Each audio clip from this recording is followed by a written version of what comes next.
tarde, eu sou Isaac Duarte, matrícula 2420-12753.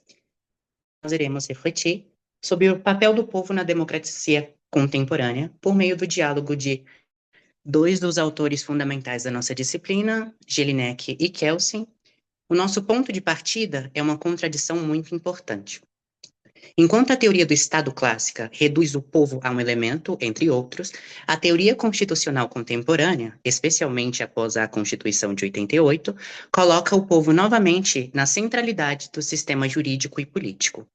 Porque, como diz o artigo 1º, todo o poder emana do Eu povo. vou tratar de Jelinek, meu nome é Maria Paula Lopo Lisboa, minha matrícula é 2420-12-717.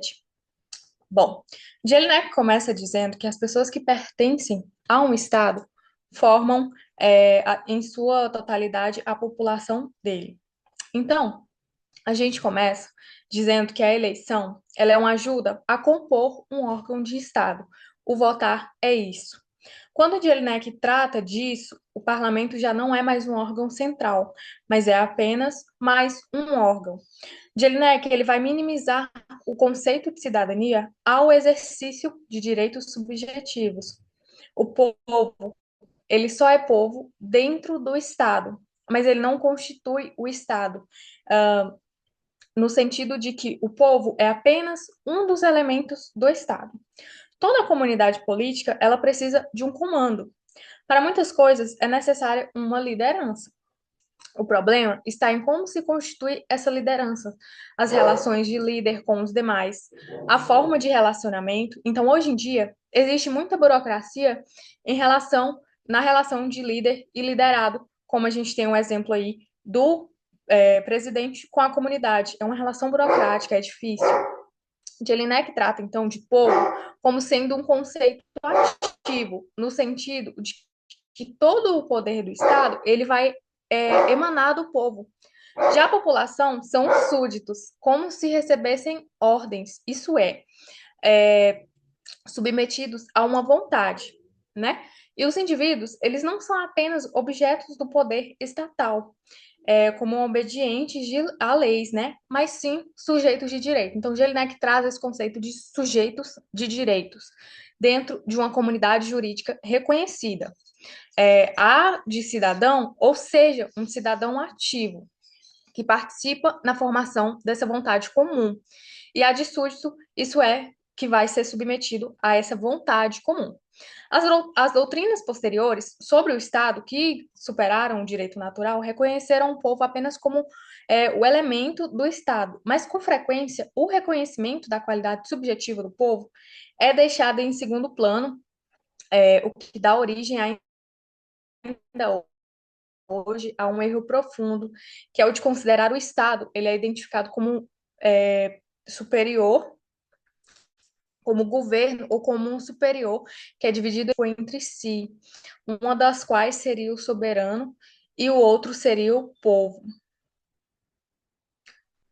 que não são passíveis de serem reconhecidos, senão em um Estado organizado democraticamente. Então, ele trata disso. E mesmo nas democracias, apenas uma parte do povo exerce uma função ativa dentro desse próprio Estado. Então, a teoria de Jelinek ele vai trazer essa crítica enquanto povo, enquanto sujeito de direitos, como membro ativo da comunidade política. Vertical de poder. Ele vai afirmar que o poder no sentido social só vai ser possível quando ele está dentro de uma estrutura dentro de uma ordem normativa que vai regular a conduta humana. Vai conseguir compartilhar a ideia dele de como e quando e qual intensidade que o povo vai participar, né, no Estado.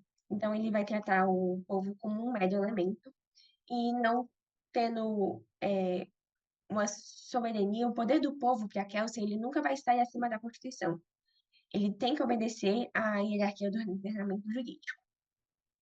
É isso.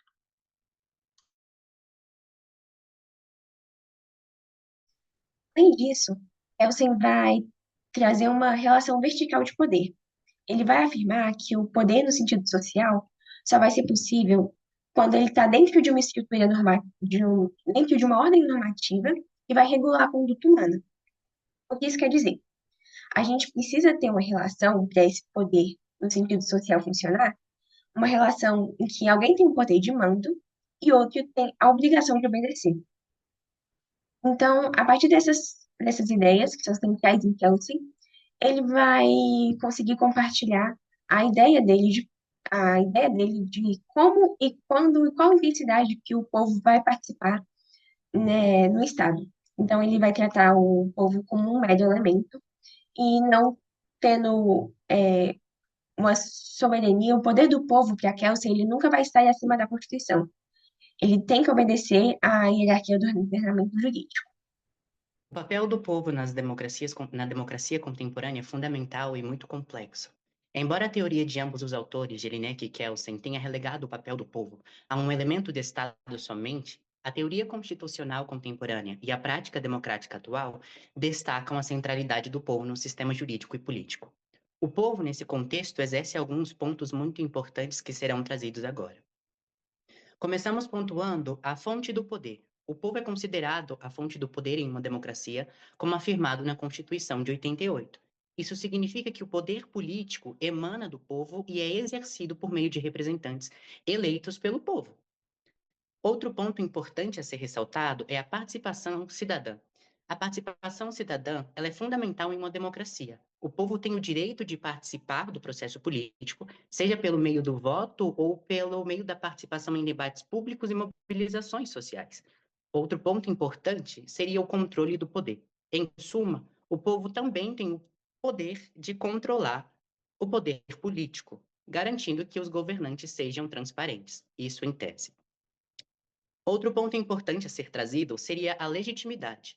A legitimidade do poder em uma democracia vem do povo. Isso significa que os governantes devem ser eleitos pelo povo e devem agir em detrimento de seus nomes e seus interesses. Mas em contraste com as teorias de Kelsen e Jelinek, nós podemos pontuar algumas coisas. Comecemos pela visão estatista. As teorias de Jelinek e Kelsen enfatizam a importância do Estado como uma entidade soberana. Embora eles reconheçam o papel do povo na formação do Estado como um todo, eles não lhe atribuem um papel de centralidade nessa teoria. Outro ponto importante seria o papel do povo nesse contexto inteiro. Em contraste com a teoria constitucional e a prática democrática atual, eles destaca a centralidade do povo no sistema jurídico e político.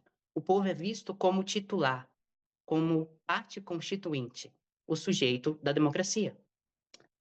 E para trazer isso para um contexto mais sociocultural e mostrar uma aplicabilidade mais prática, eu vou trazer o exemplo da série House of Cards nesse contexto e nós veremos toda essa narrativa.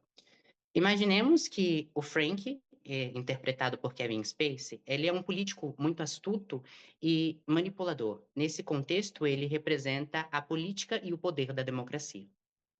Nesse contexto também, o povo é representado pelos eleitores que votam em Frank e em outros políticos também. No entanto, ao decorrer da série, vemos como esses políticos e Frank são muito manipuladores e corruptos e utilizam de mecanismos de marketing e propaganda para manipular e modular a crença pública e se manterem no poder. Isso ilustra a tensão da teoria democrática, que pressupõe que o povo tem o poder de escolha de seus líderes e influencia diretamente nas decisões desses políticos. Na realidade, a prática em questão é que os políticos e os interesses especiais podem manipular o processo político como um todo. Entretanto, a série também mostra isso por uma ótica distinta. Eles também enfatizam a narrativa do povo e como eles podem se mobilizar e exercer uma pressão necessária para que os políticos façam a sua vontade valer. E as manifestações populares forçam Frank e os outros políticos a reagirem. Nesse sentido, o poder do povo nas democracias contemporâneas é muito complexo e multifacetado, como eu havia dito. Por um lado, eles possuem o poder de escolher os seus líderes e influenciar as decisões desses políticos pelo meio do voto e pela participação cívica. Mas, por outro lado, os políticos e os seus interesses podem usar de táticas de manipulação, como anteriormente citado, e propaganda para influenciar a opinião pública. Então, é válido nós reconhecermos o poder do povo e reconhecer que ele pode ser limitado se os governantes não forem responsivos às necessidades e às suas demandas, Mas, nesse caso, o povo precisa usar de meios mais diretos e incisivos, como protestos, mobilizações, para fazer com que as suas vozes sejam ouvidas. Resumindo tudo e recapitulando tudo que aqui foi dito, mesmo que os governantes sejam os reais possuidores do poder, o povo ainda possui um papel de centralidade na democracia, influenciando a política pública e exigindo a transparência para moldar a opinião pública como um todo. A Constituição de 88 é um exemplo prático e conciso dessa virada democrática, especialmente após a ditadura. O povo foi reconduzido à centralidade, ele foi trazido para a centralidade da vida política como um todo. Se antes o Estado, como pontuado por Jelinek e Kelsen, era somente o povo era somente um elemento do Estado, aqui ele é um sujeito constituinte, um cidadão ativo e um protagonista do direito. Para finalizar, parafraseando Abraham Lincoln, a democracia é um governo do povo, para o povo e pelo povo. Isso não deve ser somente uma frase bonita, mas é um exercício diário e cotidiano. Então, respondendo à pergunta, sim, o povo possui um papel de centralidade, um papel de importância nesse contexto, na contemporaneidade. Embora o poder esteja na mão dos governantes, em suma, o povo ainda possui um poder de centralidade. Essas foram as nossas reflexões. Espero que nós tenhamos sido capazes de elucidar ao máximo possível e que vocês tenham compreendido o que nós queríamos trazer. Obrigado por assistir.